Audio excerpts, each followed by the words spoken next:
ప్రభు నందు ప్రియులారా, ప్రభు నామమున మీకు వందనములు.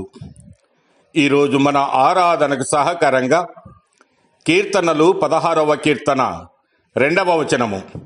నీవే ప్రభుడవు, నీకంటే నాకు క్షేమాధారం ఏదీ లేదని యెహోవాతో నేను మనవి చేయుదును.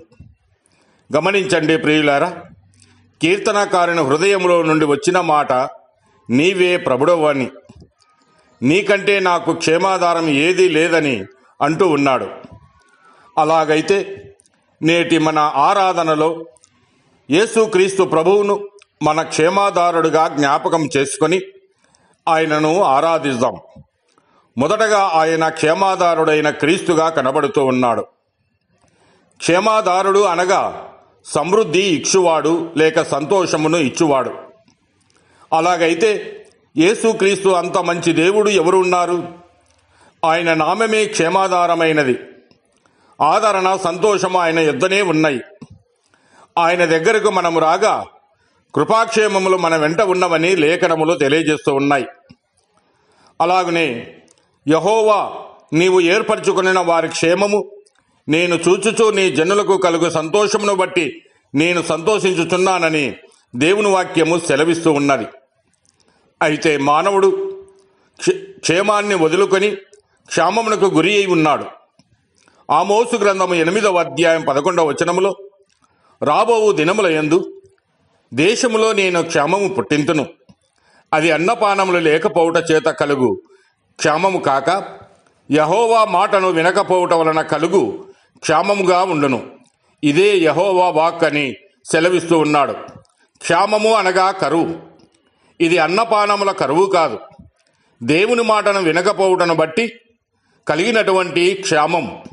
ఈ సర్వసృష్టి దేవుని మాట వింటుంది, కానీ మానవుడు మాత్రము దేవుని మాట వినక దేవుని మీద తిరుగుబాటు చేసినవాడుగా ఉన్నాడు. మన స్థితి కూడా అదే. మన సొంత ఇష్టము, మన సొంత త్రోవ, మన సొంత కోరికలు ప్రకారము జీవించుట దేవుని మాట వినకపోవుటే.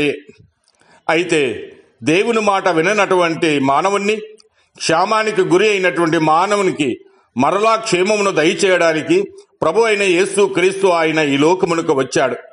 కీర్తనలో 106వ కీర్తన 4వ వచనములో, యెహోవా నీవు ఏర్పరచుకొనిన వారి క్షేమము నేను చూచుచు నీ జనులకు కలుగు సంతోషమును బట్టి నేను సంతోషించుచున్నానని సెలవిస్తూ ఉన్నాడు. ప్రభు తాను ఏర్పరచుకున్న వారికి క్షేమాన్ని ఇచ్చాడు. మన స్థితి ఈ భూమి మీద పాపముతో నాశనమునకు వెలుచూ ఉన్నాం. అట్టి మనలను యేసుక్రీస్తు ప్రభు ప్రేమించాడు. ఏ మాత్రము మనము సంతోషము లేక వేదనతో నిరాశతో జీవిస్తున్నటువంటి మన నిమిత్తమై ప్రభు అయిన యేసుక్రీస్తు ఆయన శిలువలో తన ప్రాణమును పెట్టాడు. నాశనకరమైనటువంటి గుంటలో నుండి, జిగటగల దొంగ ఊబిలో నుండి ఆయన మనలను పైకి ఎత్తాడు.